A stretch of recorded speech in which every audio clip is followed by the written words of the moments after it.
तस्य संजनयन हर्षम कुरुवृद्ध पितामह सिंहनादम विनद्योच्चय शंखम दद्मो प्रतापवान। এগুলো যুদ্ধে সব প্রস্তুত রয়েছেন। ভীষ্ম পিতামহ কমান্ডার ইন চিফ তিনি এবার নিজে শাঁখ বাজালেন।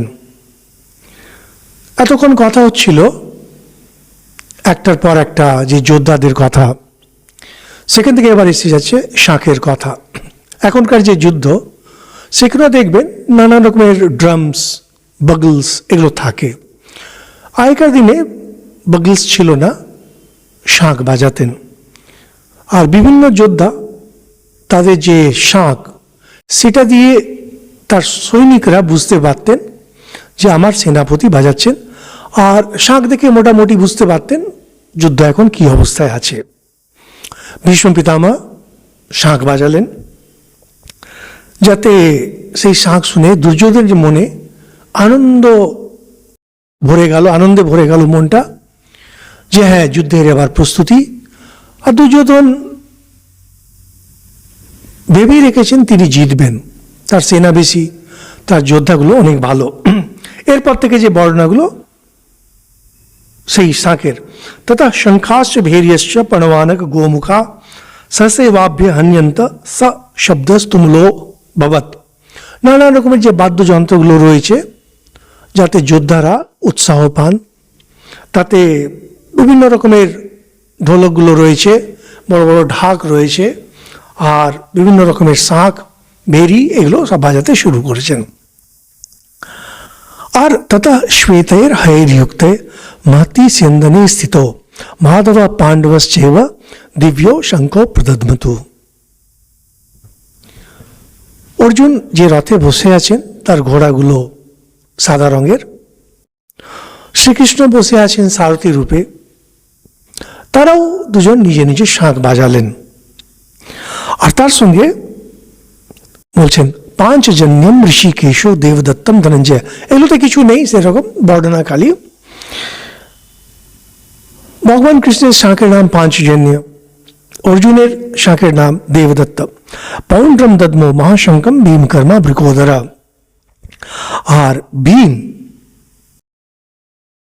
কুস্তিগীর ছিলেন, ওনার শাঁখ বেশ ভারী, তার নাম পৌন্ড্র। তিনি সেটা বাজালেন যাতে তার যোদ্ধারা বুঝতে পারছেন যে আমার সেনাপতি এটা বাজালেন। অনন্ত বিজয়ম রাজা কুন্তিপুত্র যুধিষ্ঠিরা নকুলা সহদেবশ্চ সুঘোষ মণিপুষ্পক। এগুলো বিভিন্ন শাঁখের নাম। যুধিষ্ঠিরের শাঁখের নাম অনন্ত বিজয়, নকুল, সুঘোষ, সহদেব, মণিপুষ্পক। তার সঙ্গে কাশ্যশ্চ পরমেশ্বাস শিখণ্ডী চ মহারথ ধৃষ্টদ্যুম্নো বিরাটশ্চ সাত্বিকিশ্চ পরাজিত। কাশী নরেশ, শিখণ্ডী, ধৃষ্টদ্যুম্ন, বিরাট, সাত্বিকী, দ্রুপদ। দ্রৌপদীর যে 5 পুত্র অভিমন্যু, তারা সবাই দ্রুপদো দ্রৌপদেয়াশ্চ সর্বশ পৃথিবীপতে সৌভদ্রশ্চ মহাবাহু শঙ্খান দদ্মু পৃথক পৃথক।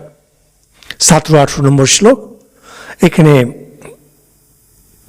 সব এক একজন যোদ্ধার নাম বলে বলছেন, তাদের যে আলাদা আলাদা শাঁখ তারা বাজালেন। এখনো যদি শঙ্খধ্বনি শোনেন দেখবেন বিভিন্ন শাঁখ বিভিন্ন রকমের আওয়াজ করে। আর এনারা বড় বড় যোদ্ধা ছিলেন, এনারা নিজের শাঁখ বেছে নিয়েছিলেন যাতে সবাই বুঝতে পারে এটা কার শাঁখ বাজছে। সঘোষোধাত রাষ্ট্রানাম হৃদয়ানি বেদারয়ত নমশ্চ পৃথিবীম চেব তুমুলো বেনুনাদয়ন। এই যে এত জোর আওয়াজ করছেন পাণ্ডব সেনা, তো বলছেন যে ধৃতরাষ্ট্রের যে সেনা, দুর্যোধনের যে সেনা, ধাত রাষ্ট্রানাম, ধৃতরাষ্ট্রের যে সন্তানগুলি, তাদের যে সেনা, তাদের হৃদয় যেন, বুক যেন কেঁপে উঠল। এটা একটা বর্ণনা, কাব্যিক বর্ণনা। এটা একজন মহারাজ খুব সুন্দর বলতেন মজা করে। সঞ্জয় হলো ধৃতরাষ্ট্রের সারথি আর মন্ত্রী, ঠিক মন্ত্রী না, বুদ্ধি দিতেন।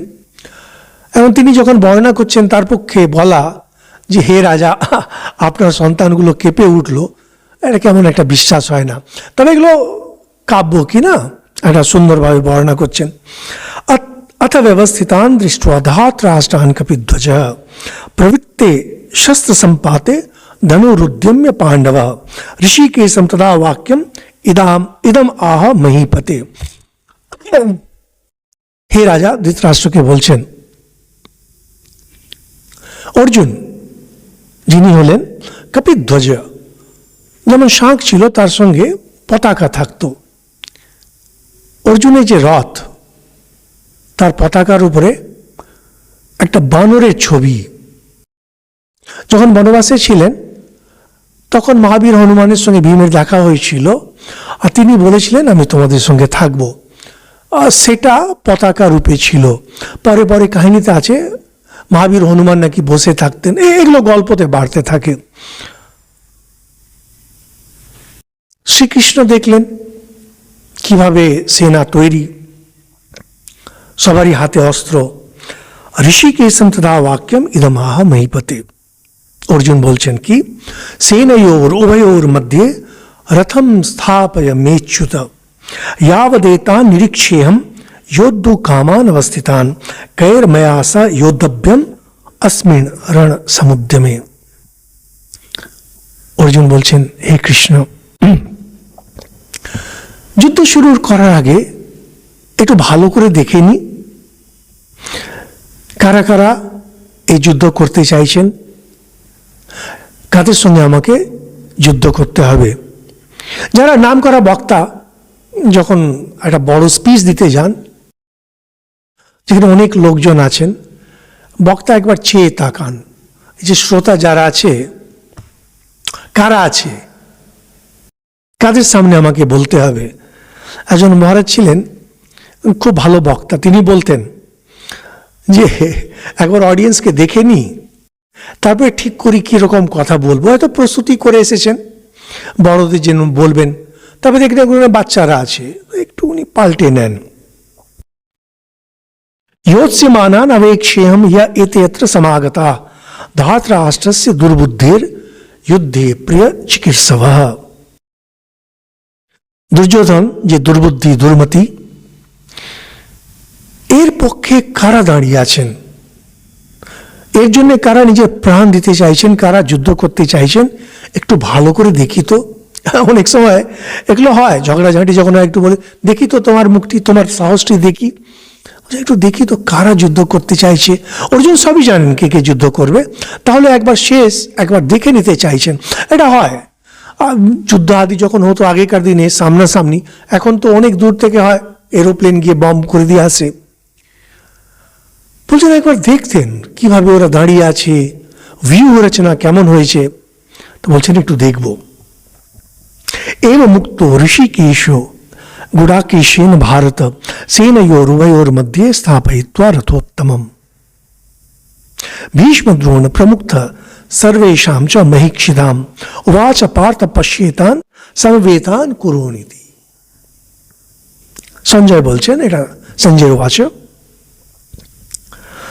অর্জুন যিনি গুডাকেশ নিদ্রা জয় করেছিলেন, বলেন যারা খুব উচ্চমানের মানুষ হন তারা নিদ্রা জয় করে নেন। গান্ধীজির নামে আছে, গান্ধীজি এরকম গুডাকেশ ছিলেন। উনি যখন চাইতেন ঘুমিয়ে পড়তেন, আর যেটা সময় ঠিক করতেন তিনি উঠে পড়তেন। আমরা অনেক মহারাজদেরও দেখেছি তাদের এই ক্ষমতা থাকে। খুব নামকরা ঘটনা আছে, ভারত বিভাজনকে নিয়ে যখন ঝামেলা চলছে তখন নেহরুজি, পটেলজি এনারা গান্ধীজির সঙ্গে কথা বলছেন, বিরাট আলোচনা হচ্ছে, রাত 12টা এরকম হয়েছে, গান্ধীজি তখন শুয়ে পড়েন। তো গান্ধীজি কোমরে ঘড়ি থাকতো, বার করে ওদের দুজনকে দেখিয়ে বলছেন 12টা হয়ে গেছে, শোবার সময়। পটেল তখন খুব নাম করা কথা বলছেন, Bapu India is burning, how can you sleep. তো গান্ধীজি বলছেন কারণ তোমরা আসক্ত, আমি আসক্ত নই। এই বলে ওই মাদুরের উপরে তিনি শুয়ে পড়লেন, আর সেকেন্ডসের মধ্যে ঘুমিয়ে পড়েছেন। নেহরুজি আর পটেলজি উঠে চলে গেলেন। এ হচ্ছে পুরো নিদ্রা, নিজের উপরে এমন নিয়ন্ত্রণ যে এত ঝামেলা, কিন্তু তার মধ্যেই তিনি শুয়ে পড়লেন। ঠিক সকালে উঠে আবার তার দিন শুরু। অর্জুনের নামে বলা হয় গুড়াকেশ, তার পুরো নিয়ন্ত্রণ ছিল। অর্জুন যখন বললেন শ্রীকৃষ্ণ সারথি, তিনি রথটাকে টেনে নিয়ে গিয়ে দুই সেনার মাঝখানে দাঁড় করিয়ে দিলেন, যেখানে ভীষ্ম দ্রোণ এরা দাঁড়িয়ে আছেন। দূর থেকে দেখা যাচ্ছে এটা ভীষ্ম, এটা দ্রোণ। আর অর্জুন তখন কি দেখছেন? তত্রা পশ্যত অপশ্যত, দেখল যে বর্ণনা ভূতকালে স্থিতান পার্থ পিতৃনথ পিতামহান आचार्यान मातुलान भ्रातृन पुत्रान पौत्रान सखींस्तथा श्वसुरान सुहृदश्चैव सेनयोर उभयोरपि तान समीक्ष्य सकौन्तेय सर्वान बंधुन अवस्थितान। দেখছে কি দেখছে? দুই দিকে সেনা দাঁড়িয়ে আছে, তার মধ্যে বাবা, ছেলে, কাকা, জ্যাঠা, দাদু, গুরু, ভাই, পুত্র, পৌত্র, শ্বশুর, সুহৃদ, দুই পক্ষে দাঁড়িয়ে আছে। এটা একটা সিভিল ওয়ার সিচুয়েশন। ভাই ভাইয়ের বিরুদ্ধে দাঁড়িয়ে আছে। অনেক সময় হয় যখন সিভিল ওয়ারের পরিস্থিতি হয়ে যায়, এটা ঠিক সিভিল ওয়ার না, এটা ধর্মযুদ্ধ। যেখানে আগে যেমন বলা হলো যে নিমন্ত্রণ দিয়েছেন, যদি আপনি মনে করেন আমি ঠিক, আমার পক্ষে আসুন। তো যখন দেখছেন যে এইভাবে এক অপরকে মারার জন্য দাঁড়িয়ে আছে, অর্জুন একবারে ঘাবড়ে গেলেন। কি? তান সমীক্ষ্য স কৌন্তেয় সর্বান বন্ধুন অবস্থিতান। দেখছেন আরে কিভাবে এক অপরকে মারার জন্য সব দাঁড়িয়ে আছেন। तान समीक्ष्य स कौन्तेय सर्वान बंधून अवस्थितान कृपया परयाविष्टो विषीदन इदम अब्रवीत। এই যে সব কুটুম্ব, যারা নিজের লোক, দেখছে এক অপরের দিকে বিষণ্ণ হয়ে গেল অর্জুন। ইংলিশে বলে মোমেন্ট অফ রেকনিং। হঠাৎ চোখটা যেন খুলে গেল, এটা কি হচ্ছে? দৃষ্ট্বেমম স্বজনম কৃষ্ণ ইয়ুৎসুম সমুপস্থিতম। এই জায়গাটায় হচ্ছে মানুষের ডিপ্রেশন যখন হয় ম্যাসিভ, সেই বর্ণনা শরীরের, এর মধ্যে একটাও যদি আপনার কখনো হয়, বুঝবেন আপনার ডিপ্রেশন আছে। মানে এছাড়াও হয়, কিন্তু এটা হচ্ছে মেজর। বলছেন, হে কৃষ্ণ, আমার স্বজনকে এইভাবে দেখে ইয়ুৎসুম সমুপস্থিতম, এক অপরকে মারার জন্য দাঁড়িয়ে আছে দেখে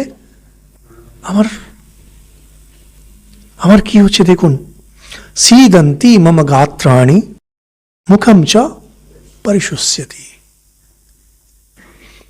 বলছেন আমার অঙ্গগুলো সিদন্তি, শিথিল হয়ে যাচ্ছে। যখন দেখবেন আপনার কাজ করার ইচ্ছে হচ্ছে না, উৎসাহ মনে পাচ্ছেন না, শরীর শিথিল হয়ে যাচ্ছে। মুখম চ পরিশুষ্যতি, মুখ শুকিয়ে যাচ্ছে, শুকিয়ে যাচ্ছে। অনেক সময় দেখবেন ভয়ে, অনেক সময় বিষম পরিস্থিতি হলে মুখটা শুকিয়ে যায়, স্কিন শুকিয়ে যায়, যার জন্য অনেক সময় স্কিনের উপরে র্যাশ আদি বেরোতে শুরু হয়। এটা হচ্ছে স্ট্রেস।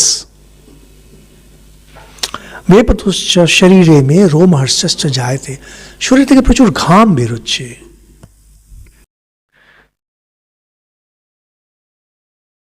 শরীর কাঁপছে, রোমাঞ্চ হচ্ছে, লোমগুলো দাঁড়িয়ে যাচ্ছে ভয়ের চোটে। গান্ডীবম সংসতে হস্তা ত্বকচেব পরিদহ্যতে। আমি না গান্ডীবটা ধরে রাখতে পারছি না। গান্ডীব খুব ভারী ধনুষ ছিল। মহাভারতে পরে পরে বর্ণনা করছেন যে কি সাংঘাতিক যুদ্ধ করছেন সেই গান্ডীবকে নিয়ে। আর গাটা গরম হয়ে গেছে, ত্বকচেব পরিদহ্যতে, দহনকে বলছেন পরিদহ্যতে, না করে যেন আগুন হয়ে গেছে, গা গরম লাগছে, গরম লাগছে, গরম লাগছে। আচ্ছা, শক্নোমি অবস্থা, তুম দাঁড়িয়ে থাকতে পারছি না। দেখবেন অশুভ কিছু হলে না মানুষ দাঁড়িয়ে থাকতে পারে না, বসে পড়ে। প্রমতিব চ মে মনঃ। আর মন ঘুরছে পরিষ্কার, কিচ্ছু দেখতে পাচ্ছি না। নিমিত্তানি চ পশ্যামি বিপরীতানি কেশব, ন চ শ্রেয় অনুপশ্যামি হত্বা স্বজন মাহাবে। পুরো জিনিসটাই তো আমি বিপরীত দেখছি। নিমিত্ত শব্দ আমাদের শাস্ত্রে দুটো অর্থে আসে। এখানে নিমিত্ত হচ্ছে বিগিনিং, প্রথমের দিকে দেখে একটা আভাস পরে কি হতে যাচ্ছে। আর পরে ভগবান অর্জুনকে 11 অধ্যায়ে বলবেন নিমিত্ত মাত্র ভব সব্যসাচিন, সব কিছু আমিই করছি, তুমি নিমিত্ত হও সামনে রেখে। নিমিত্ত অর্থ হয় সামনে রাখলে বোঝা যায়, সামনেটা দেখলে পেছনটা কি হবে একটা বোঝা যায়। অনেকবার আমরা বিভিন্ন শাস্ত্র আলোচনা করতে গিয়ে এটা করেছি। অনেক সময় যারা মানেন বেড়াল রাস্তা কাটলে অশুভ যাত্রা, বেড়াল কাটার জন্য আপনার অশুভ যাত্রা হচ্ছে না, ওটা হচ্ছে বিপরীত নিমিত্ত। আপনার সব খারাপ হওয়ার তাই বেড়ালটা সামনে আসছে। বিশাল ঝড় বৃষ্টি যখন হয় প্রথমে দিকে মিষ্টি বাতাস আসে, মিষ্টি বাতাস আসছে বলে যে ঝড় আসছে তা না, ওই ঝড় আসবে বলে ওই মিষ্টি বাতাসটা আসে। নিমিত্ত দুটো অর্থে, একটা প্রথম অধ্যায়ে আসছে, এরপর আবার 11 অধ্যায়ে আসবে, অর্থ দুটোরই এক। সামনে যেটা দেখে পেছনে কি হবে, এটা দেখবেন ইংলিশে এটাকে বলে সুথ সেইং। এটা এটা বিশ্বের সব জায়গায় আছে, যেখান থেকে ঢপবাজি প্রচুর হয়। একটা কিছু দেখে বলবে এই দেখেছো, দুটো শালিক দেখেছি আজকে দিনটা এরকম হবে, একটা শালিক দেখেছি এরকম হবে। এটা তো আপনার নিজের বিশ্বাস নাও মিলতে পারে, কিন্তু আবার আমরা যখন বিপদে পড়ি আপদে পড়ি তখন ওই যে অনেকগুলো সেই তান্ত্রিক জ্যোতিষী এদের কাছে গিয়ে ওরা তখন বলবে আচ্ছা এটা দেখো তো, ওই যে ট্যারট রিডিং, এটা তাসের পাতা, তারপরে সেই টি লিভস, চা পাতা ঢেলে তারপরে ওটাকে রিড করে বলবে তোমার এই তোমার সেই। আর এগুলো কিছু না করেই বলে দেওয়া যায় অনেক কিছু, আন্দাজে যদি বলে দেন 90% এমনি মিলে যাবে। বলে ঝড়ে বক মরে যোগীর নাম বাড়ে। একটা বক তারপরে সে রেগেছিল, যোগী বললো মরে যাবে, সেই সময় ঝড় হয়ে গেল, বাই চান্স মরে গেল, এর নাম বেড়ে গেল। আপনি যদি বলতে শুরু করেন ফোরকাস্ট, দেখবেন অনেকগুলো মিলে যাচ্ছে। মানুষ যখন হতাশ হয় তখন এগুলো বিচার করে না, যার কাছে যাবে সে বলে দিল একটা কিছু, তার সঙ্গে এমন কিছু বলে দেয় যদি এটা করো, অনেক সময় অসম্ভব কিছু বলে দেয় যাতে আপনি না পারেন। দিয়ে বলবে যে সব হবে, কিন্তু না, তোমার একটা গুপ্ত শত্রু আছে, কোনো কারণে সে যদি, তাহলে কিন্তু কিছু হবে না। দুটোই খুলে রাখলো, যদি হয়ে গেল তার নাম, যদি না হলো তাহলে গুপ্ত শত্রু, সে কোনোদিন জানা যাবে না গুপ্ত শত্রুটা কে। কিন্তু হিন্দু শাস্ত্রে ওরা অনেকগুলো বলেন, যেমন স্বপ্নে কি দেখলে কি হয়, এগুলো আছে ওনাদের। আবার তার সঙ্গে লক্ষণ সবার সঙ্গে মেলে না, কিন্তু যেটা আমার উপরে খাটবে সেটা আপনার উপরে খাটবে না। বলছে নিমিত্তানি চ পশ্যামি, যা দেখছি নিমিত্ত তো শুভ না, বিপরীতানি কেশব না চা সেই অনুপশ্যামি হত্বা স্বজন মাহাবে। আপনজনকে মেরে এর মধ্যে কি ভালো হবে আমি তো কিছু দেখতে পাচ্ছি না। না কাঙ্ক্ষে বিজয়ম কৃষ্ণ না চ রাজ্যম সুখানি চ কিংনো রাজ্যেন গোবিন্দ কিং ভোগের জীবিতে নোয়া। এগুলো ইমোশনাল জিনিস, আমরা খুব বেশি এগুলোতে যাচ্ছি না, কারণ যারা এই জিনিসগুলোকে ইমোশনালি প্রচুর ব্যাখ্যা করেন অনেক ভালো করবে, এগুলো কোনো দরকারই নেই।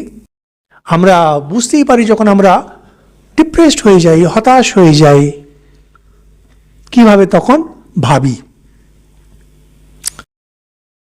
এতদিন অর্জুন প্রস্তুতি নিচ্ছিল যুদ্ধের, এই করব সেই করব, হঠাৎ এখন বলছে হে কৃষ্ণ আমি জয় চাই না, আমি রাজ্য চাই না, আমি সুখ চাই না, রাজ্য ভোগ এগুলো নিয়ে আমাদের কি হবে, কেন দরকার? কারণ ইয়েষাম অর্থে কাঙ্ক্ষিতম নো রাজ্যম ভোগা সুখানি চ। মানুষ যে সুখ চায়, যার জন্য সুখ চায়, সেটাই যদি চলে যায়, তাহলে সুখ নিয়ে আমি আর কি করব? আপনজন অর্জুন যদি রাজ্য পায়, মাঝখানে দেখলো ভীষ্ম যাকে ভালোবাসে সে মরে গেল, দ্রোণাচার্য যে আচার্য মরে গেল, নিজের মামা সবই এদেরকে বলি দিয়ে আমাকে এখন রাজ্য পেতে হচ্ছে। অনেক সময় নিউজ পেপারে পড়ি, আমার এত বাজে লাগে। অনেক সময় দেখি বলে তান্ত্রিক কাকে বললো, তোমার ছেলে না মেয়েকে বলি দিয়ে দাও, তুমি টাকা পাবে। আরে টাকাটা পেয়ে আপনি কি করবেন? সন্তানের সঙ্গে সুখ করার জন্যেই না। সেই সন্তানটাই যদি চলে গেল, তাহলে আপনি কি করবেন টাকাটা নিয়ে? আপনি অনেক সময় বিচার করে দেখবেন, আমরা অনেক সময় অনেক কিছু করি, ভুলে যাই যে জিনিসটা আমরা করতে যাচ্ছি সেটা যাদেরকে নিয়ে আনন্দ করা, ওইটাই হাত থেকে বেরিয়ে গেল। আমরা অনেক সময় বুঝতেও পারি না, অনেক সময় চলে যাওয়ার পরে আমরা এটা বুঝি, তখন অনেক দেরি হয়ে যায়। তাই স্থিতা যুদ্ধে প্রাণা ত্যক্ত্বা ধনানি চ। যাদেরকে নিয়ে সুখভোগ করবো, সঙ্গে থাকবো, তারাই সামনে দাঁড়িয়ে আছে প্রাণ দেওয়ার জন্যে, প্রাণ নেওয়ার জন্যে। কারা? এই যেটা আগে বলেছিলেন ওটাকে রিপিট করছেন। আচার্য পিতরা পুত্রা তথা চ পিতামহ। আচার্য, জেঠু, কাকা, আর সন্তান, দাদু, মাতুলা, শ্বশুরা, পৌত্রা, শালা সম্বন্ধিনস্তথা।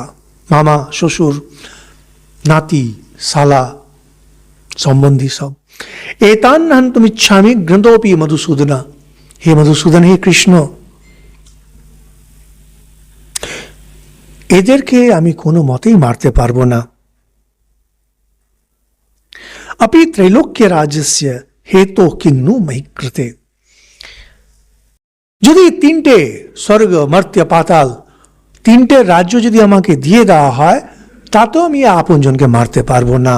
আর এই ছোট্ট এই পৃথিবী, এই হস্তিনাপুরের জন্য প্রশ্নই উঠছে না। নো ওয়ে, আমি করবো না এটা। নিহত্র ধাতরাষ্ট্রান্ন কা প্রীতি স্যাৎ জনার্দন পাপমেবা শ্রেয়ত আসমান হত্বে এতান আততায়িনঃ। এরা আততায়ী, এদেরকে মেরে আমাদের কি আনন্দ হবে? বরঞ্চ পাপ লাগবে আমাদের আপনজন বলে। এই জায়গাটায় এই যে বলছেন আততায়ী আর পাপ, এই দুটো ব্যাখ্যা ছোট্ট করে বলা দরকার। হিন্দু শাস্ত্রে কাউকে বধ করা নিষিদ্ধ, টোটাল নিষিদ্ধ। ধর্মশাস্ত্র একেবারে নিষিদ্ধ। এটা বৌদ্ধরা অহিংসায় পালন করে, অহিংসা মত করে, কিন্তু যদি ওদের ইতিহাস দেখেন, শ্রীলঙ্কা, তিব্বত, চায়না, এমনকি জাপান হিংসায় ভর্তি। সবাই মারামারি কাটাকাটি করেছে। হিন্দুরা কখনো হিংসা করতো না, যদি করে ওটা যজ্ঞের জন্য বলতো আমি এ করব, কি কোনো পানিশমেন্ট দেওয়ার জন্য করতো। কিন্তু ধর্মশাস্ত্র পুরো এটাকে নিষেধ করে রেখেছে। লোভের জন্য রাজ্য বৃদ্ধি আউট অফ কোশ্চেন। ওনারা তখন বলছেন যদি কাউকে মারতে হয়, যদি সে আততায়ী হয়। আততায়ী বলে 5টা কন্ডিশন লাগে আততায়ী হওয়ার জন্য। প্রথমটা বলেন যদি কার উপরে বিষ প্রয়োগ করে থাকে, যদি আগুন লাগিয়ে থাকে, যদি হত্যার চেষ্টা করে থাকে। 3 নম্বর, ধন, তার সমস্ত ধন লুট করে নিয়েছে, জমি লুট করে নিয়েছে, আর স্ত্রী লুট করেছে। এই কটি কন্ডিশন, বিষ, আগুন, হত্যা, মানে এই 3টা হলো হত্যার দিক থেকে। সম্পত্তির দিক থেকে সমস্ত সম্পত্তি, জমি লুট করে নিয়েছে, আর তার যে স্ত্রীকে সব জায়গায় খুব বেশি সম্মান দেওয়া হয়, তখন ওকে বলা হয় এই আততায়ী। আততায়ী যদি হয় তাকে মেরে দেওয়া যেতে পারে। এখন বলছেন পাপমেবা শ্রেয়ত, যদি এদেরকে মারি পাপ হবে। পাপ হবে কেন? আমরা আগে বলেছিলাম ধর্মের কথা বলা হলো, ধর্মক্ষেত্র। ধর্মকে পরিভাষিত যে শাস্ত্রগুলো করে তাকে বলা হয় ধর্মশাস্ত্র। মহাভারত হলো খুব নাম করা ধর্মশাস্ত্র। তার সঙ্গে অনেকগুলো ধর্মশাস্ত্র রয়েছে, যেমন মনুস্মৃতি আদি, এগুলো সব ধর্মশাস্ত্রের মধ্যে পড়ে। এখন কি হয়, ধর্মশাস্ত্র থেকে একটু নিচে আসে অর্থশাস্ত্র। ধর্ম অর্থ কাম মোক্ষ বলা হয়েছে অর্থশাস্ত্র, কাম শাস্ত্র, এগুলো সবই শাস্ত্রে হয়। তো বলছেন যারা আততায়ী তাকে মারতে পারো, এটা অর্থশাস্ত্র থেকে আসে আসলে, বা নীতি শাস্ত্রে আসে। ধর্মশাস্ত্র সবসময় বলবে অহিংসা পরমো ধর্ম, অহিংসা পরম ধর্ম। এখন এনারা বিধান দিয়ে রেখেছেন যে ধর্মশাস্ত্র আর অর্থশাস্ত্র এইটাতে যদি কনফ্লিক্ট হয়ে যায়, দুটোই কিন্তু হলো স্মৃতি ক্যাটেগরি। স্মৃতি ক্যাটেগরি, ভারতে যে হিন্দুদের যে শাস্ত্র, দুটো শ্রেণী রয়েছে। একটা হলো বেদ, বেদ আর উপনিষদ, এটাকে বলে শ্রুতি। শ্রুতি বাইরে যা কিছু গ্রন্থ সেটাকে বলে স্মৃতি। শ্রুতি আর স্মৃতিতে যদি কনফ্লিক্ট লাগে, শ্রুতি শ্রেষ্ঠ। কিন্তু স্মৃতিতে যদি কনফ্লিক্ট লাগে, তখন বলে নিজের বুদ্ধি লাগাও, নিজের বুদ্ধি লাগাও। যার জন্য ধর্ম বিবেচনায় বলে পরিষ্কৃত বুদ্ধির বিরাট দাম।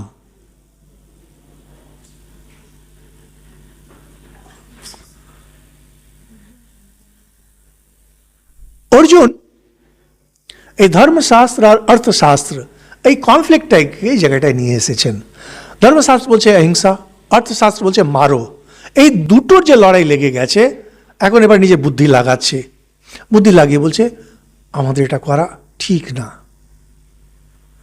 কিন্তু ঠিক না বললেই তো হবে না, ওকে ওটা জাস্টিফাই করতে হবে। আর তার সঙ্গে হায়ার রিলিজিয়ন, ধর্মশাস্ত্র হচ্ছে হায়ার, অর্থশাস্ত্রের উপরে ধর্মশাস্ত্রে যায়। সেখান থেকে বলছেন তসমান নারাহা বয়ম হন্তুম ধাত রাষ্ট্রান বান্ধবান স্বজনম হি কথম হত্বা সুখিনা শ্যাম মাধব। বলছেন যে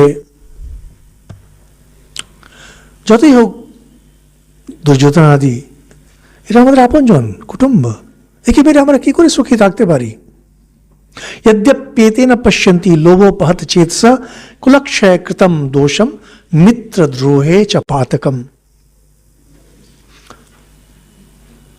এই যে দুর্যোধনরা, কৌরবরা লোভে পড়ে এদের বুদ্ধিটা কলুষিত হয়ে এরা পাপ কর্মে লেগে আছে। এরা আততায়ী। আততায়ী শব্দটা কেন আনলেন? বলছেন আততায়ী এই জন্যে যে এরাই সবটাই করেছে। বিষ, আগুন, আগে যেটা আমরা গল্পগুলোতে আপনারা বাচ্চা বয়সে পড়ে থাকবেন, পাণ্ডবদের মারার চেষ্টা করেছে, লাক্ষাগৃহে আগুন লাগিয়ে দিয়েছে, এই সব করেছে। ও আততায়ী মানছি, কিন্তু একটা জিনিস ভুলে যাবেন না, কোশ্চেন করছে লোভে পড়ে এদের বুদ্ধিটা পুরো কলুষিত। কিন্তু আমরা তো কলুষিত নন। অর্জুন 12 বছর বনবাসে, 1 বছর অজ্ঞাতবাসে, শ্রীকৃষ্ণ তার সঙ্গে আছেন। কথম না জ্ঞেয়ম अस्माभि পাপদ আসমান নিবর্তিতুম কুলক্ষয় কৃতম দোষম প্রপশ্যদ্ভির জনার্দন। ওদের মাথাটা গেছে লোভে পড়ে, কলুষিত মাথা, নষ্ট হয়ে গেছে। আমরা কিন্তু এরকম নয়, আমাদের বুদ্ধি পরিষ্কার, আমরা ধর্মে প্রতিষ্ঠিত। আমরা কেন এরকম কাজ করব? এটা দেখবেন আমাদের জীবনে, সবারই জীবনে আসে। যখন আমরা একটু ডিপ্রেসড হয়ে যাই, অবসন্ন হয়ে যাই না, একটা ভুল স্টেপ নিতে যাচ্ছি। কত দেখলাম, কতগুলো ঘটনা। মানুষ যখন একটা ভুল স্টেপ নিতে যায়, অনেকবার দেখেছি, ওকে টেনে ধরে রাখার চেষ্টা করছে, এরকম করো না, কিন্তু সে যুক্তি দিতে থাকে, যে যুক্তিগুলো স্বস্থ মনে কোনোদিন সে দিত না, উল্টো বুঝিয়ে দেয়। দেখো খুব সুন্দর, শ্রী মা, ওনার কাছে একজন সন্ন্যাসী হতে এসেছিল, ব্রহ্মচারী, সে ভাল লাগছে না, চলে যাবে। মাকে জিজ্ঞেস করছে, আচ্ছা মা, ঠাকুর তো গৃহস্থ আশ্রমে যেতে বারণ করেননি? বলছে না না বাবা, একেবারে না, অবশ্যই যাও। তখন একজন বলছে, মা এটা কি বললেন আপনি, সন্ন্যাসীর সঙ্গে তুলনা হয়? বলছেন এতগুলো কথার মধ্যে তার ওই অতটুকুই খালি মাথায় ঢুকেছে, তার মানে ওকে বুঝিয়ে কোনো লাভ নেই। চলে গেল, সে বিয়ে থা করলো। যখনই দেখবেন একটা বিচিত্র আর্গুমেন্ট কেউ নিয়ে আসছে, তখন বুঝতে হয় এ শুনবে না। ইদানিংকালে অনেকে না আর্গুমেন্ট দিয়ে বসুধৈব কুটুম্বকম বলতে শুরু করেছে সবার জন্যে। আমি বললাম যে ভাই শোনো,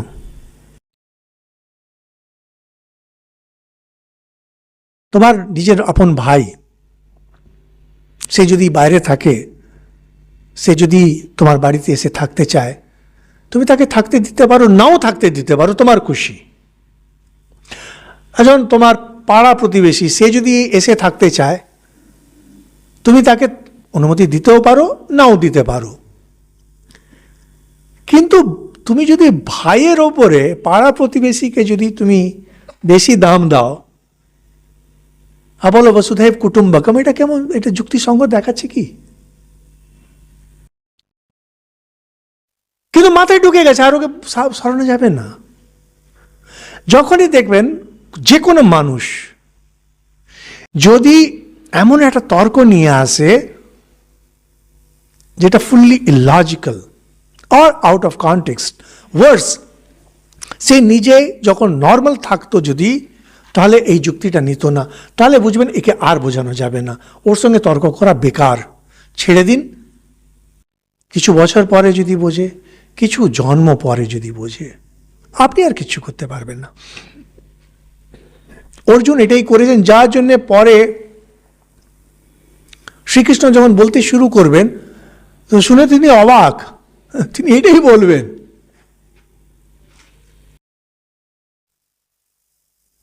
যে বলছেন প্রজ্ঞাবাদাংশ ভাষাসে, বেশ পণ্ডিতের মতো কথা বলছো, কিন্তু কথাগুলো যেগুলো তোমার বেরোচ্ছে সব মূর্খের কথা। তোমার যে কথাগুলো অ্যাকচুয়ালি সব মূর্খের, অথচ তুমি একটা বিজ্ঞের মতো ভান করছো। কারণ ইনহেরেন্ট কন্ট্রাডিকশন আছে অর্জুনের কথাগুলোতে। ইনহেরেন্ট কন্ট্রাডিকশন কীরকম, আমরা যখন এগোবো দ্বিতীয় অধ্যায়, এরপরের ক্লাসে আশা করি, তখন দেখবেন অর্জুন এই যেগুলো বলছে সবটাতে ইনহেরেন্ট একটা কন্ট্রাডিকশন আছে, কিন্তু এখানে খুব লজিক্যাল বলছে। প্রথম বলছে এরা সম্বন্ধী মারতে পারি না, দ্বিতীয় আর্গুমেন্ট নিয়ে আসছেন, বলছে এরা আততাই, ঠিকই, কিন্তু এদের বুদ্ধি কলুষিত, আমাদের বুদ্ধি পরিষ্কার, এরা দুষ্টুমি করছে তাই বলে আমরা করতে পারি না। আর বলছেন যে কুলক্ষয় কৃতম দোষম, পুরো কুল নাশ হয়ে যাবে, কৌরবরা নাশ হয়ে যাবে, পাণ্ডবরা নাশ হয়ে যাবে, পুরো কুল নাশ হয়ে যাবে। কুলক্ষয়ে প্রণশ্যন্তি কুলধর্মা সনাতনা, ধর্মে নষ্টে কুলম কৃৎস্নাম অধর্ম অভিভবত্যুত। এখানে আবার একটা ব্রেক নিয়ে বলি, যদি আপনারা ওই দ্য হিন্দু ওয়ে বা হিন্দু জীবন ধর্ম বইটা যদি পড়েন বা আমাদের ইউটিউবে টক যদি শোনেন, সেখানে পরিষ্কার করে এটা বোঝানো আছে, অন্যান্য ধর্ম হিন্দু বাদে সব ধর্মের একটা বই রয়েছে, সেই বইকে পালন করে, এই বইটাই শেষ। আমাদের এখানে যেমন যারা বৈষ্ণব, ওদের কাছে ভাগবতী সব, ভাগবতী শুরু ভাগবতের শেষ, খুব হলে গীতা অবধি আসবে, আর গীতার যে অদ্বৈত জিনিসগুলো আছে সেগুলো মানবে না তারা। প্রচণ্ড গোঁড়া, কেন? একটা বইকে ধরে আছে, একটা বইকে যেমনি কেউ ধরে ওরা গোঁড়া হয়ে যায় অলওয়েজ। হিন্দুরা কখনো একটা বইকে ধরে না, একটা কাস্টমকে ধরে না, সেই জন্য ওরা বলে হিন্দু কোনো ধর্মই না। তো আমি বলি বাকি ধর্মগুলো হচ্ছে হিন্দু ধর্মের একটা ছোট্ট সেক্টস, নাম করছি না, যে কোনো ধর্ম যদি নিয়ে নেন, হিন্দু এত বিশাল ধর্ম, আমাদের এখানে যেন বৈষ্ণবগুলো একটা সেক্ট, ঠিক তেমনি অন্যান্য ধর্মগুলো এখানকার একটা ছোট ছোট সেক্ট। আমাদের কাছে যেমন ভাগবত একটা ছোট্ট বই, আমাদের কাছে যে গ্রন্থসমূহ হিন্দুদের বেদ উপনিষদ পুরাণ সবটাই যদি নিয়ে নেন, ভাগবত একটা চটি বই, ওই মহাসমুদ্রে, ওইটাকে নিয়ে ওইটাইও তাদের কাছে সব শেষ। পঞ্চম বেদ বলে চালিয়ে যায়।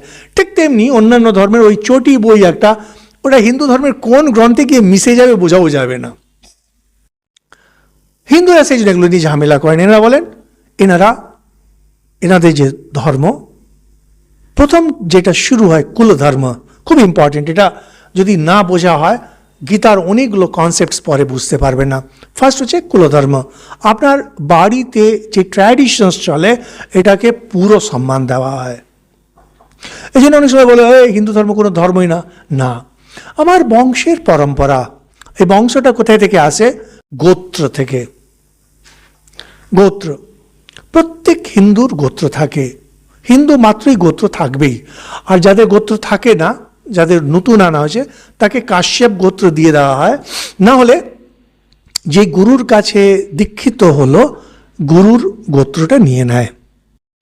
এরপরে ওই গোত্রে যে পরম্পরাগুলো রয়েছে সেটাকে তারা পালন করে। সেখান থেকে আরেকটা যেটা হয় জাতি। যতগুলো জাতি আছে, যেরকম কর্মকার রয়েছে, ছুতোর মিস্ত্রি রয়েছে, স্বর্ণকার রয়েছে, এরা এক একটা জাতি, এরা নিজে নিজে ধর্ম পালন করত। আগেকার ঋষিরা দেখলেন তো ধর্মের শেষ নেই। কুলধর্ম, জাতি ধর্ম, পুরো ভারতবর্ষে হাজার হাজার হাজার হাজার ধর্ম রয়েছে। সবকটা কিন্তু বেদের উপরে আধারিত। বেদের বাইরে কিন্তু কেউ যাবে না। যে জাতি ধর্মগুলো তারাও বেদকে মানে, কুলধর্মগুলো গোত্র মানে, গোত্র মানেই বেদ মানে, বেদের বাইরে কেউ না, কিন্তু বেদটাকে নিজের মতো করে ওটাকে পালন করে। তখন সামাজিক ব্যবস্থা ঋষিরা মিলে ওটাকে করলেন। ধীরে ধীরে ওটাকে 4টে বর্ণে নিয়ে চলে এলেন, ব্রাহ্মণ, ক্ষত্রিয়, বৈশ্য, শূদ্র, 4টে বর্ণে। বিভিন্ন যে জাতি ওটাকে ওনারা ঢুকিয়ে দিলেন এই 4টের মধ্যে। তো হিন্দুদের কাছে বর্ণাশ্রমটা কিন্তু ইম্পর্টেন্ট না, ইম্পর্টেন্ট হচ্ছে কুলধর্ম আর জাতি ধর্ম। বর্ণাশ্রমটা ফ্লুইড। যার জন্য একটা জাতি বেঙ্গলে দেখবেন অমুক বর্ণে রয়েছে, বিহারে গিয়ে অন্য বর্ণে চলে যায়, ইউপিতে গিয়ে অন্য বর্ণ চলে যায়। আর কোনো বড় ঋষি মহাত্মা এলে তিনি হঠাৎ একটা জাতিকে নিয়ে বললেন, যা আজ থেকে তোরা ব্রাহ্মণ। স্বামীজি কোট করছেন, শঙ্করাচার্য অনেকগুলো জেলে ছিল কেরালাতে, তাদেরকে ব্রাহ্মণ বানিয়ে দিলেন। আর লোয়ার কাস্টকে ক্ষত্রিয় বানিয়েছে, এ প্রচুর ঘটনা আছে। একটু ভালো যুদ্ধ টুদ্ধ করছে, আছে যা আজ থেকে তোরা ক্ষত্রিয়। এরপরে মনুস্মৃতি আদি যখন এলো, মনুস্মৃতি অনেক পরের কাজ, ওরা তখন এই বর্ণধর্ম এইটাতে একটা আমব্রেলার মতো, 4টে আমব্রেলা, 4টে ছাতা, যতগুলো জাতি এগুলো 4টের মধ্যে কোনো একটা জায়গায়, আর যতগুলো কুল সেটাকে কিন্তু থাকতে দিচ্ছে। জাতি ধর্মটা আস্তে আস্তে ওনারা উড়িয়ে দিলেন। বর্তমানকালে যদি আপনি দেখবেন, আমাদের এখনও বিশেষ করে যেখানে একটু একটু অর্থোডক্সি আছে, সাউথ ইন্ডিয়া বলুন বা বেঙ্গল বলুন, কুলধর্ম আর বর্ণধর্ম এই দুটো চলে। কিন্তু টেকনোলজি, সায়েন্স, সোসাইটি এগুলো প্রোগ্রেস এমন হয়ে গেছে, এগুলো সবটাই এখন উড়ে গেছে। এখন নতুন করে যে স্পিরিচুয়ালিটি, যেখানে যিনি যে কর্মে আছেন সঠিকভাবে সেটাকে পালন করা, সেটাই একমাত্র ধর্ম। এখানে অর্জুন এই যুক্তিটা নিয়ে আসছেন, কুলক্ষে প্রণশ্যন্তি কুলধর্মা সনাতনা ধর্মে নষ্টে কুলম কৃষ্ণম অধর্মো ভবত্যুত। কুলধর্ম যদি নাশ হয়ে যায়, সবটাই নাশ হয়ে যাবে, কেউ থাকলো না ওই পরম্পরাকে রাখার জন্যে। অধর্ম আবির্ভবাৎ কৃষ্ণ প্রদুষ্যন্তি কুলস্ত্রিয়া। কুলধর্ম যদি নষ্ট হয়ে যায়, তাহলে কুলের যে স্ত্রীগুলো এরা নষ্ট হয়ে যাবে। স্ত্রী সুদুষ্টা সুবাসনীয় জায়তে ওয়ার্ড সংকর। কুল প্রথাগুলো যখন নাশ হয়ে গেল, এত লোক যদি মারা যায়, মেয়েগুলো কোথায় যাবে? ছেলের অভাব, তখন ইন্টারকাস্ট ম্যারেজ হবে। ইন্টারকাস্ট ম্যারেজ থেকে বেশি কুলটাই পাল্টে যাবে। যদি পাল্টে যায় তখন কি সমস্যা হবে বলছেন, শঙ্করো নরকায়। শঙ্কর মানে হয় ইন্টারমিক্সিং।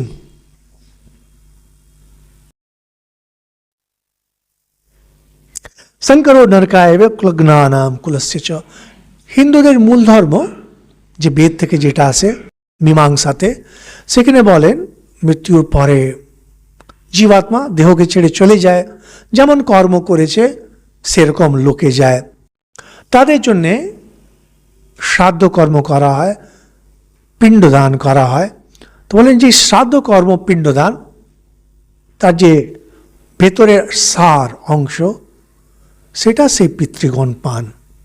কিন্তু আপনারা যারা শ্রাদ্ধাদি করেছেন দেখবেন ওই যারা করান তিনি আপনাকে জিজ্ঞেস করবেন নাম 14 গোষ্ঠীর, আর পুরো ওই কুল দিয়ে ওরা চলে। বলছেন যদি ইন্টারমিক্সিং হয়ে যায় তাহলে পূর্বপুরুষরা যারা আছেন তারা পিণ্ডোদক ক্রিয়া, পিণ্ড ওই যে চালের যে গোলা দেওয়া হয়, উদক জল, কে দেবে, কিভাবে দেবে? মিক্স হয়ে গেল, কুল মিক্স হয়ে গেল।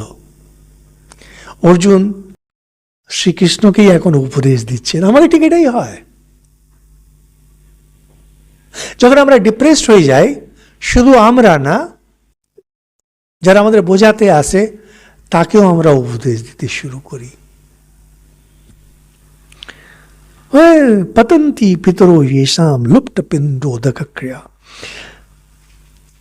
বলছেন না আমাদের পূর্বজরা যারা আছেন স্বর্গে তাদের পতন হয়ে যাবে স্বর্গ থেকে, কারণ তাদের জন্য যে পুণ্য দেওয়া হবে সেটা দেওয়া হচ্ছে না। দোষে রেতে কুলগ্নানাম বর্ণ সংকর কারকে উৎসাদ্যন্তে জাতি ধর্ম কুলধর্মা শাশ্বতা। এই যে শাশ্বত কুলধর্ম জাতি ধর্ম সব নষ্ট হয়ে যাবে, কারণ বর্ণ সংকর হয়ে গেছে, এটার সঙ্গে ওটা মিশে গেছে, ওটার সঙ্গে এটা মিশে গেছে। এই অনেক সময় যার জন্য দেখা যায় কুলদেবতার যারা পুজো আদি করেন তারা সবসময় চান তাদের যে কুলের সেখান থেকেই যেন কোনো মেয়ে আসে, যাতে পরম্পরাটা থাকে। পরম্পরাটা যদি মিটে গেল তাদের কী সমস্যা? কিছুই নেই। এনারা যেটা বলছেন পিতৃগণ যারা স্বর্গে আছেন এরা তাদের অংশটা পাবেন না। পরে আমরা যখন পঞ্চমহাযজ্ঞ এটা নিয়ে আলোচনা করব, সেখানে আলোচনা হবে কেন এটা খুব ইম্পর্টেন্ট। উৎসন্ন কুলধর্মানাম মনুষ্যানাম জনার্দন নরকে নিয়তম বাসো ভবতি ইতি অনুশুশ্রুমা। অর্জুন বলছে এরকম শুনেছি গুরুজনের কাছ থেকে যে পিণ্ডোদক ক্রিয়া যদি না হয় তাহলে এরা নরকে বাস করেন। আমাদের পূর্বজরা কি করে চাইবো যে আমার বাবা ঠাকুরদা এরা নরকে বাস করুক আমার দোষের জন্য। অহো বৎ মহৎ পাপম কর্তুম ব্যবসিতাস বয়ম यद राज्य सुख लोभे न अंतुम স্বজনম উদ্ধতা। এত বড় পাপ আমরা করতে যাচ্ছি, আমাদের পূর্বপুরুষদেরকে নরকে পাঠাতে যাচ্ছি কি না একটু রাজ্যের জন্যে। অর্জুন পুরো লজিক্যালি কৃষ্ণকে এটা বোঝানোর চেষ্টা করছেন, দিয়ে বলছেন যে নিজের ফাইনাল ডিসিশন না, এটা করা একেবারে ঠিক না। यदि माम अप्रतीकारम अशस्त्रम शस्त्रपाणया, আমি যুদ্ধ করব না, আমি অস্ত্র রেখে দিচ্ছি আর ওরা নিয়ে এগিয়ে আসুক। ধাতরাষ্ট্র রণে হন্যুস তন্মে ক্ষেমতরম ভবেত, আমি বসে থাকবো, আমি যুদ্ধ করব না, তারা ঢাল তলবার নিয়ে আসুক, আমার মুন্ডু কেটে দিক, আমি হাত পর্যন্ত তুলব না। গান্ধীজির কনসেপ্ট তখন ছিল না, নাহলে বলতো গান্ধীজির মতো আমি হাত তুলব না, কেটে দিক, আমি কিছু করব না। This is my final decision, যুদ্ধ আমি করব না, এই আমার কারণ। যাদের জন্যে লৌকিক কারণ হচ্ছে যাদের সঙ্গে সুখ ভোগ করে তাকে মেরে কি করব। পারলৌকিক হচ্ছে যে আমার যে পিতৃগণ যারা স্বর্গে আছেন তারা সবাই স্বর্গ থেকে পড়ে নরকে যাবেন আমার জন্য। সেই জন্য এ মুক্ত অর্জুন সংখ্যে রথোপস্থোপাবিশত विसृज्य सशरम चापम शोक संविघ्न मानस, শোকে ডুবে অর্জুন নিজের ধনুষ ওই যে গান্ডীব রেখে দিলেন, আর ওই যে রথের উপরে দাঁড়িয়ে ছিল দেখার জন্যে ওই জায়গাটা কোল্যাপস করে বসে পড়ল, আমি যুদ্ধ করব না। যা করার ওদের করুক, এসে আমাকে কেটে দিক, আমি যুদ্ধ করব না। এই অধ্যায় না, এখানে অধ্যায় সে 47টা শ্লোক অর্জুন বিষাদ যোগ। আমরা আগে আলোচনা করেছিলাম কিভাবে নাম বিষাদ যোগ, যোগ মানে হয় ঈশ্বরের সঙ্গে জুড়ে দেওয়া। অর্জুনের জীবনে অনেক দুঃখ হয়েছে বিভিন্ন সময়, কোনোটাই তাকে কিন্তু ভগবানের সঙ্গে জুড়ে দেয়নি। এবার এই ডিপ্রেশনটা এত ম্যাসিভ যে এটা এবার ওকে ভগবান থেকে জুড়ে দিচ্ছে, সেই জন্য এটার নাম যোগ। আর আগে বর্ণনা করা হয়েছিল কিভাবে যে মানুষের জীবনে কোথাও একটা যদি অসন্তোষের ভাব যদি না থাকে, তাহলে ধর্মপথে এগোনো যায় না। বৈরাগ্য মানেই হচ্ছে জগতে আমার কিচ্ছু ভালো লাগছে না, কোনো কিচ্ছু আমার ভালো লাগছে না। এ হলো অর্জুন বিষাদ যোগ। এরপর থেকে আমরা, এটা হলো জাস্ট ইন্ট্রোডাকশন গীতার, এরপর থেকে দ্বিতীয় অধ্যায়, এখান থেকে গীতা পুরোদমে শুরু হয়ে যায়। জয় ঠাকুর।